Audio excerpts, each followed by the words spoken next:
when I was spending like $100,000 a video, people would be like, so you know this isn't sustainable. You can't get it bigger and bigger.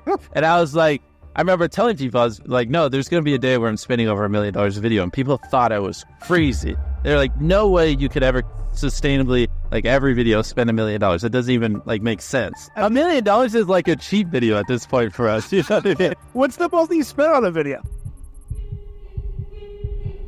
The Squid Game video was supposed to be $2 million, and then it's like, oh, you know, you're writing it, you're changing things. This is bigger than you thought. This is bigger, and then it's $2.5 million. And then all of a sudden it's $3 million. And then you're like, oh, wait, you know, we got to give all the contestants $1,000 for competing. So now it's $3.5 million.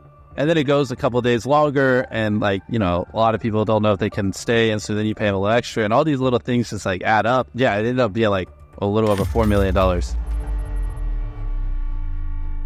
I got a cruise ship, which is not cheap. We're putting 100 random subscribers on it because I'm about to hit 100 million subscribers. So to celebrate 100 million subscribers, I'm taking them on the cruise ship to a private island, and they're competing for the private island, and the winner gets the private island. That's amazing. And so like that video, you know, between the cruise ship, getting them out there, I mean, it's like 200-person crew that we're bringing out there because you got the 100 subscribers, you got to have backups, you got to have medics, our production crew, editing, dozen camera people, my talent, me, the boys. It's like crazy. All that. Plus, we got to fly them all out to the island and all this stuff. It's like, it's going to be like $3.5 to $3.8 million for just my 100 million subscriber video.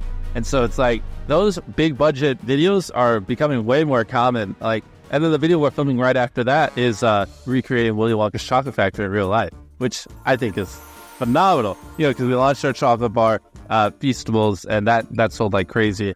And we put like 10 mystery tickets in 10 different bars. We're flying them out, and they're competing for a chocolate factory. And that one, I'm not as in the weeds on that video, but I know it's minimum it's going to be like $2 million, probably much more, because we had to buy a chocolate factory, and currently they're in there just renovating it, and like you're just doing.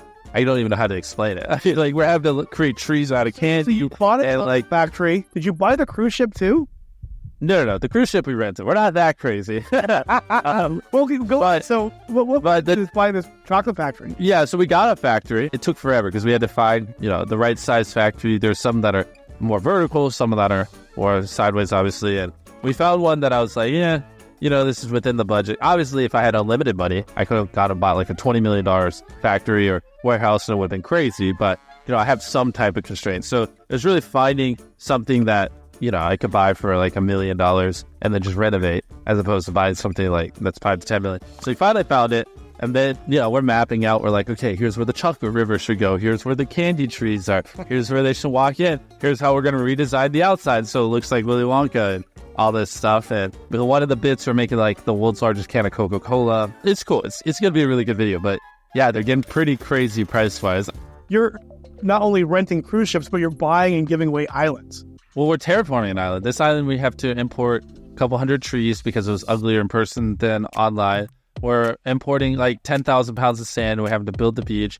We're building a pier on it. We have to build enough unique scenes because some of the challenges require us going across the island. We don't want it to just be a beach and grass. So we're building unique scenes throughout it with random structures and stuff like that. I wouldn't recommend it. It's difficult. Yeah. But it's like to buy an island, like when you picture a private island, what you're picturing in your head is like $10+ million. I don't have that kind of budget. I need to spend like $1 million on an island and then $500,000 terraforming it, importing sand, importing trees, making it look pretty. Yeah, it's like if I want to do this video and I want to do it right, like I basically have to buy a cheap island and then build a nice island, build an irrigation system so the trees don't die, build a beach, build a pier, build buildings on it, because that's cheaper than just buying an already done island. Because you can buy islands that are just rocks, and then you can import 10,000 pounds of sand, a couple hundred trees, build an irrigation system, put shrubbery on it, build some buildings, and there you go. Now it's a great private island. You know what I mean?